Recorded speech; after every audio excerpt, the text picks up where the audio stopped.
Salut à tous, aujourd'hui on lance notre 3e émission. Encore une? Pour ce dernier concept, on vous parlera, comme son nom l'indique, d'une voix, c'est-à-dire d'un chanteur Ou d'une chanteuse. ou d'une chanteuse qui, par sa personnalité et ou son talent, a marqué l'histoire du rock et de la pop. Pour cette première de dernière, on vous parlera de Jefferson Airplane. Et surtout de Grace Slick, la voix mythique du groupe. Grace Barnett Wing, plus tard connue sous le nom de Grace Slick, est née dans l'Illinois le 30 octobre 1939. Pour la petite anecdote, c'est une descendante directe d'un des passagers du Mayflower. Au XVIIe siècle, le Mayflower, ou fleur de mai, est un vaisseau marchand de 90 pieds et 180 tonneaux. En 1620, il transporte 102 immigrants anglais de la perfide Albion jusque dans le Massachusetts. Parmi les descendants de ces migrants, on retrouve Richard Nixon, Marilyn Monroe, George W. Bush ou encore Brad Pitt. Ne refais plus jamais ça. On ne va pas s'étendre sur sa jeunesse, qu'elle a passée entre l'Illinois et surtout la Californie, pour aller directement en 1964. Cette année-là, elle et son mari Jerry Slick forment leur premier groupe, The Great Society.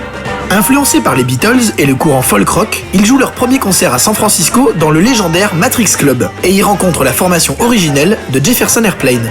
Peu de temps après, Jefferson Airplane se sépare de sa chanteuse, Syl Tolly Anderson, et porte son dévolu sur Grace Slick, pour des raisons purement professionnelles. Elle amènera d'ailleurs dans ses cartons 2 morceaux qu'elle avait composés pour son premier groupe, White Rabbit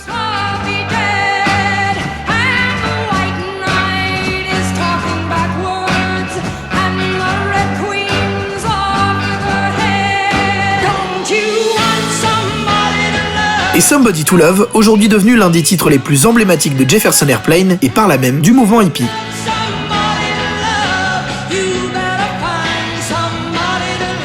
Son arrivée au sein du Airplane coïncide avec le tournant psychédélique du groupe et son ascension dans les top ventes. Il faut dire que Grace Slick est réputée à la fois pour sa voix hypnotique, son charisme scénique incontestable, mais aussi et surtout pour sa personnalité complètement disjonctée. Car le nom de Slick, monsieur, est synonyme d'honnêteté et de loyauté. La nana a quand même été la première à prononcer le mot « motherfucker » en direct au Dick Cavett Show, l'un des grands programmes télé américains de l'époque. Surprise, motherfucker. Dans un autre registre, en 69, Tricia Nixon, la fille du président des États-Unis Richard Nixon, organise un lunch-on à la Maison Blanche. Elle y invite son ancienne camarade de lycée, Grace Wing, pour prendre un thé, en souvenir de leurs jeunes années. Problème, entre-temps, Dr. Wing est devenue Mrs. Slick et elle est désormais blacklistée par le FBI pour ses paroles jugées suspectes. Grace, qui s'est pointée avec Abby Hoffman, le célèbre militant de la cause hippie, avait prévu d'y amener 600 microgrammes de LSD pour les verser dans la tasse de Nixon himself. Elle qui pensait arriver incognito en Grace Wing, échec, l'agent de la sécurité la reconnaît et la recale gentiment à l'entrée. Dommage, on se serait bien marré. En même temps, difficile pour elle de passer inaperçue, étant avec Jefferson Airplane l'une des principales têtes d'affiche des festivals de Montréal en 67, puis de Woodstock et Altamont en 69. Malheureusement, le succès a un prix, et après des années de triomphe, des tensions se font sentir au sein du Airplane. Toujours les mêmes histoires. Le cul, ou encore le cul. Depuis 69, Grace et son guitariste Paul Kantner ont une liaison qui va conduire au divorce de la chanteuse avec son mari Jerry Slick et à la naissance de la petite Chynna Wynne Kantner en janvier 1971. Au fil des années, Kantner et Slick se détachent du mouvement hippie et de Jefferson Airplane qui en est devenu l'un des principaux symboles.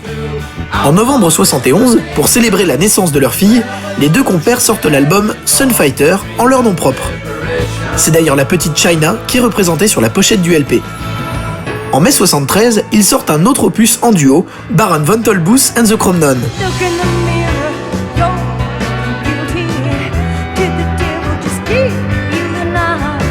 Le couple est durant cette période particulièrement productif, puisqu'en plus de leurs projets annexes, ils participent aux 2 derniers albums de Jefferson Airplane, Long John Silver en juillet 72 et 30 Seconds Over Winterland en avril 73, soit un mois à peine avant la sortie de Baron von Bluetooth. Comme un symbole, en 74, année officielle de décès du mouvement hippie, Jefferson Airplane devient Jefferson Starship Original. et sort son premier album officiel, Dragonfly. Ils enchaînent ensuite les succès avec Red Octopus, Spitfire et Earth, respectivement sortis en 75, 76 et 78, tous les 3 disques de platine aux USA. Paradoxalement, c'est à partir de ce moment-là que Slick perd de sa grâce et augmente son capital graisse. L'alcoolisme de la belle la transforme en bête.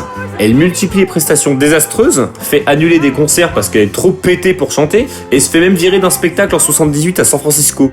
Justement cette même année, le groupe provoque une émeute en Allemagne en annulant un concert au dernier moment, et le lendemain, toujours en Allemagne, Grace est tellement ivre qu'elle se met à insulter le public en se moquant de la défaite germanique de 45. La classe quoi. Cette horrible descente aux enfers est assez bien illustrée par la participation du groupe dans la bouse intergalactique qu'est Star Wars Holiday Special.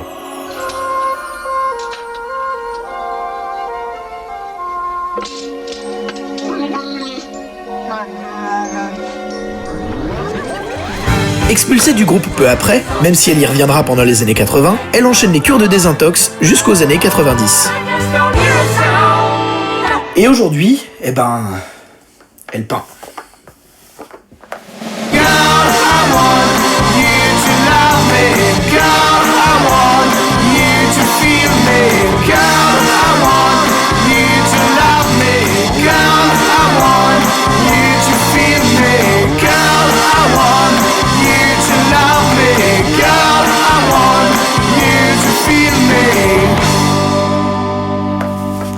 T'avais tombé mon chapeau. Ouais.